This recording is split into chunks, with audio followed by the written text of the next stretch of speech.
Hi everybody, I'm back with the third and the final section on Ode to Autumn. We are going to analyze this poem in detail. First of all, what is the poem actually about? It is a poem about autumn written as an ode with romantic features. It describes autumn in its different hues and textures with a rich sensory experience. The images are powerful, and you have tactile, visual, auditory images scattered through the poem. There is also a very subtle, a, an implicit indication that just as there is a cycle in the seasons, there is a parallel cycle in a human being's life. Spring representing the first part of youth, summer the second part, autumn middle age, and winter old age. So here there is a parallel between middle age and autumn. The poem also very clearly articulates that autumn is different from the vibrancy of spring, different from the energy of summer, different from the hibernatory mode of winter, but unlike what generally people think of autumn, he says it has its own sedate beauty. There is a certain mellowness, gentleness, and a calmness about autumn, which soothes a person's soul. It is really not a dying season as it is generally presumed. He gives it a totally different look and a feel and a texture. He describes it as a season of plenty, oozing, swelling, plumping. All these words indicate that it is a fruitful season. It's a season of maturity. It's a season of fullness. And it also has its fair share of beautiful colors and music. Remember the last stanza when he talks about the rosy hue and the stubble plains.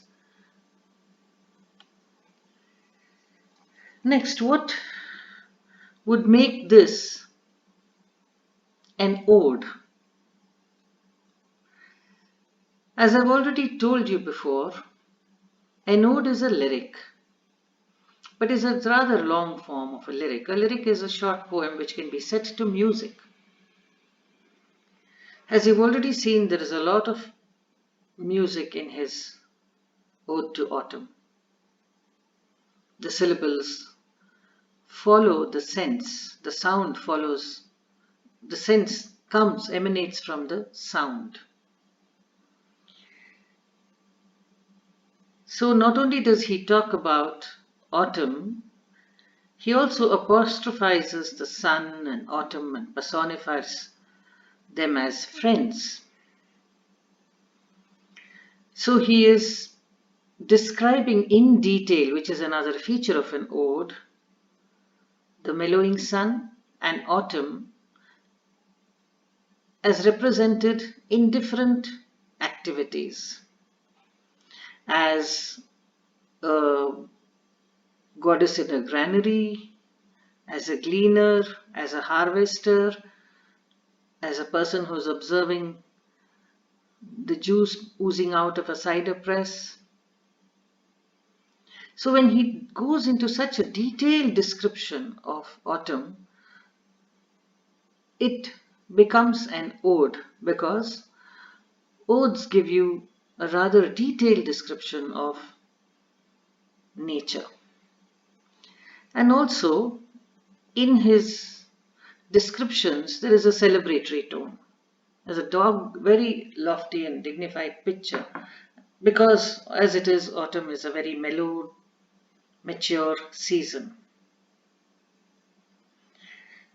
As odes are celebratory, they're generally, they're generally a little uh, serious and formal.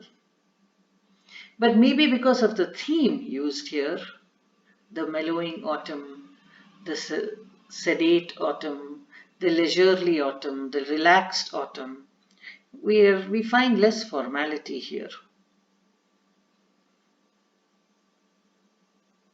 And it is an ode because, as I've told you, it can be set to music, it is a lyric, it uses a lot of detailed descriptions, it is celebratory, it talks about paying tribute to autumn, and it uses a fine rhyme scheme, and there is a richness of the experience of images. Ultimately, it's a feast for all the senses. Now, let's look at it as a poem belonging to the romantic tradition.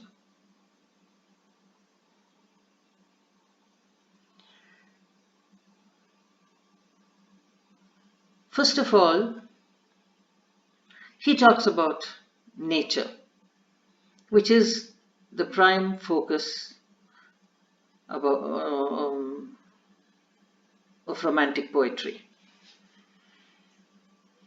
The very first stanza is about the onset of autumn, the second about autumn in full swing, and the third, the end of autumn and the beginning of winter. So he talks about all the three phases of autumn, and in a rural and pastoral setting. As he talks about nature, it's a romantic poem, it is nature centric, and it is set in the rural pastoral uh, side where we are talking about common activities, not grand, heroic incidents, but winnowing, threshing, harvesting. So, this is extremely common, ordinary activity which has been given a touch of beauty by the poet. So, that makes it very romantic poem. And also, one of the most important traits of romanticism is that it always talks about a bonding between man and nature, and there's always a parallel drawn between man and nature, man in nature, man versus nature, man within nature, man learning from nature. So nature becomes a kind of a canvas always for putting man in a particular position and understanding him through nature. So these parallels you understand in this poem because we are talking about man's human being's cycle of birth, growth, productivity, slow maturity, degradation, and death, only to regenerate again. So, this is represented through autumn. And as it is represented through nature, it becomes a romantic trait. We also see that there is a certain constant association and oneness with nature in the awareness of inevitability of change. If there is inevitability of change in nature, it is so also in human beings. So this is a very romantic trait too. And there's always linkages between human and the natural world because, as I said, this creativity itself emerges through the idea of growth, uh, maturity, death, only leading to further regeneration. So, this is also a very romantic theme.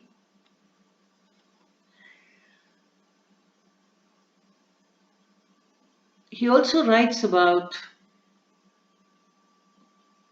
simple activities in rural life. And this is an important trait of the Romantics.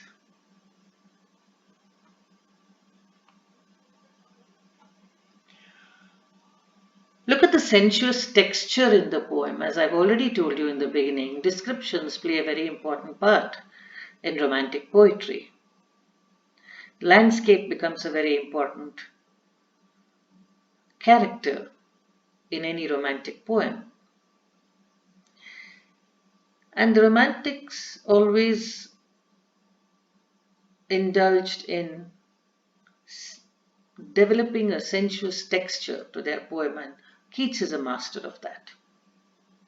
Through his figures of speech and auditory images, he manages to create a wonderful painting in his poem of Autumn. The emphasis on women also and the women centric approach to nature is also a very romantic trait. Imagination is at peak here, whether it is the texture of the poem, whether it is the use of figures of speech, whether it is the visual and tactile imagery, women-centric approach. All these can come through a fine application of imagination and a very sensitive application of imagination.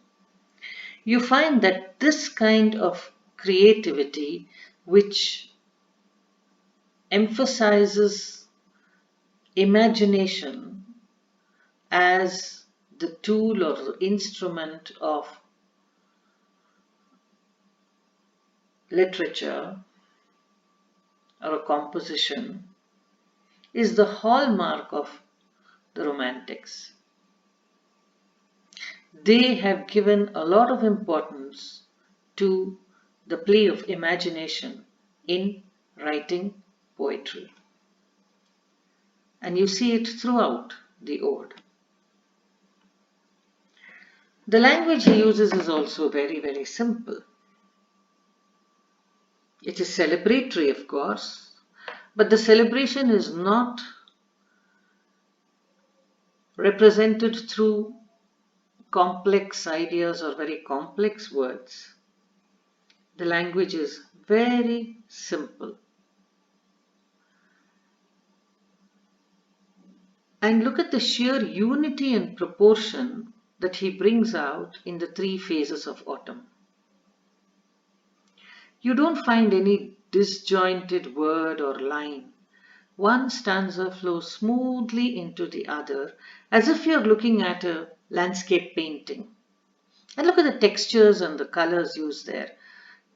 I'm sure when you go back and recollect, you can almost feel the velvety texture of the loaded wines with grapes and the cedar press where the apple juice is oozing out, and the rosy hues of the sky which is kissing the landscape.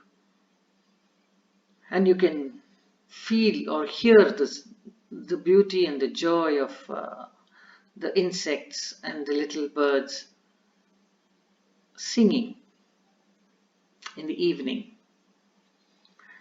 So the entire unity of the poem has a classical mold to it, and a richness and a simplicity, but also very profound. This is a very primitive trait which the Romantics have constantly used. There should be simplicity of language, but depth in the emotion and the intensity and the experience of the poem. And you must have noticed that there is a kind of a relaxed, brooding contentment about the poem. There is no hurry anywhere, no haste. And autumn is a solid but gentle presence in the poem. So, when he has dwelt so much on the very minute aspects of autumn, he has obviously written with nature as the central character in his poem. That makes it a poem of the Romantic tradition.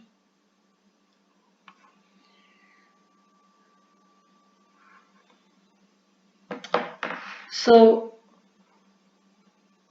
whether it is the theme, which is nature, the way the theme is represented through detailed description, sensitive use of language, simple use of language, intense emotions and descriptions and sensory experiences. Though there is an intensity of emotion, the thoughts are not very complex in their articulation. All these make it a very romantic poem.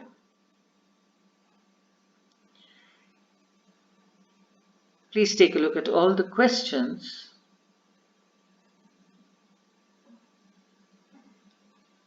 and try and